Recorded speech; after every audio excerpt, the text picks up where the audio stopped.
Hoje iniciamos uma série nova e já que vimos bem profundamente todos os minerais e vitaminas, vamos ver como eles atuam no nosso corpo, né? E eu vou começar justamente pela queda de cabelo, que é uma preocupação muito peculiar das mulheres e várias fases, mas especialmente à medida em que envelhecemos, lembrando que os nossos órgãos também envelhecem, e a má absorção, a dificuldade de gerir bem esses minerais, principalmente, mas algumas vitaminas também, tem uma necessidade maior de ácido no nosso estômago.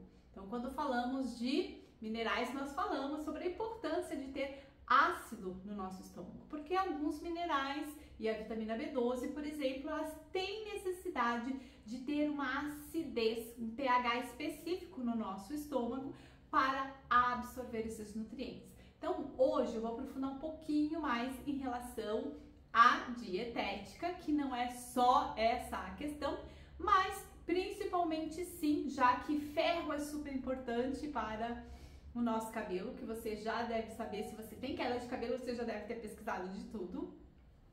Então, o ferro, o zinco, o próprio manganês e cobre, que também são minerais, mas principalmente ferro e zinco, eles precisam de acidez no nosso estômago. Então, precisamos ionizar esses minerais para serem bem absorvidos. Então, se você partiu do princípio que era só suplementar, talvez você não tenha resultado, você não tenha tido resultado na sua queda de cabelo.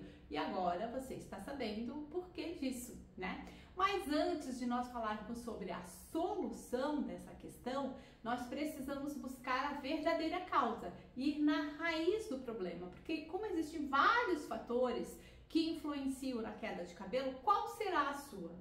Qual é o fator que realmente está impactando na sua queda de cabelo?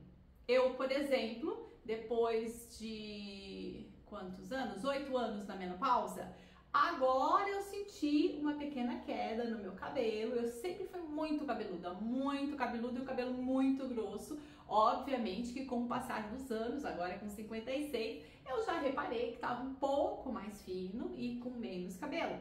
Mas até então eu não tinha queda de cabelo. E esse final de semana eu fui na minha cabeleireira e ela comentou: Eliette, tá tendo uma pequena queda de cabelo, né? Uma pequena queda nessa região de cabelo. E aí eu pensei, bora lá, né? Vamos aproveitar que eu estou cuidando de mim e vou ajudar você a cuidar da sua queda de cabelo também. Eu iniciei com a dietética justamente porque, por ser vegana há 3 anos, eu posso não estar conseguindo a quantidade de zinco suficiente, a quantidade de ferro suficiente e até talvez a quantidade de proteína. Eu intensifiquei muito os meus treinos de atividade física e após essa intensificação desses treinos é que eu observei essa queda e ela, né, confirmou algo que eu já estava desconfiada. Então, eu comecei pela dietética justamente por isso, porque às vezes nós pensamos que estamos ingerindo adequadamente a quantidade de proteína, que é importante para a queda de cabelo sim, ou a quantidade de zinco, a quantidade de ferro, de cobre, de manganês, de pantotenato de cálcio e talvez você não esteja absorvendo, ou você não ingere a quantidade adequada, ou você não está conseguindo absorver porque a digestão desses vitaminas e minerais, né, desses micronutrientes, não está sendo adequada. Então, tudo isso deve ser observado e não partir apenas para a suplementação, mas garantir que você realmente vai ter a absorção desse investimento que você está fazendo. Então, existem aí várias causas, né? Então, tem ali a química em excesso, que não é o meu caso, eu não costumo, né, usar nenhum produto no meu cabelo. A questão hormonal, sim, na menopausa nós temos uma alteração, nós vamos ter um dia aí que nós vamos falar só sobre a menopausa e a queda de cabelo, então ela é um fator que nós não podemos, obviamente, ignorar. A questão intestinal fundamental, né? Tem que garantir que realmente essa microbiota esteja absorvendo, que esse intestino esteja absorvendo, porque essa microbiota está adequada.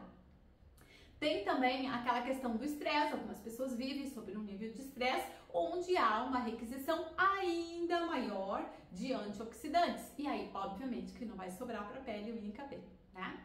Então, não só a falta desses minerais, mas o excesso de selênio, né, presente na castanha do Pará, mas talvez a pessoa esteja, ou você esteja, suplementando o selênio, mas não está dosando no sangue para ver se realmente você precisa desse selênio. Então, o excesso de selênio, o excesso da vitamina A, que é estocada no nosso corpo, diferente da vitamina E, lembram?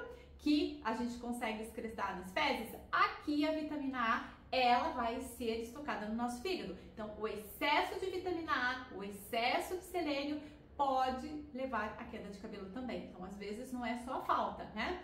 E o excesso de cádmio, que é um metal tóxico. Então, é importante dosar o cádmio no seu sangue também. Na verdade, todos os metais, mas neste caso aqui, especificamente, é o cádmio. E, muitas vezes, se há um excesso, nós precisamos quelar esse metal e, obviamente, aproveitar e já fazer um processo de detox, né?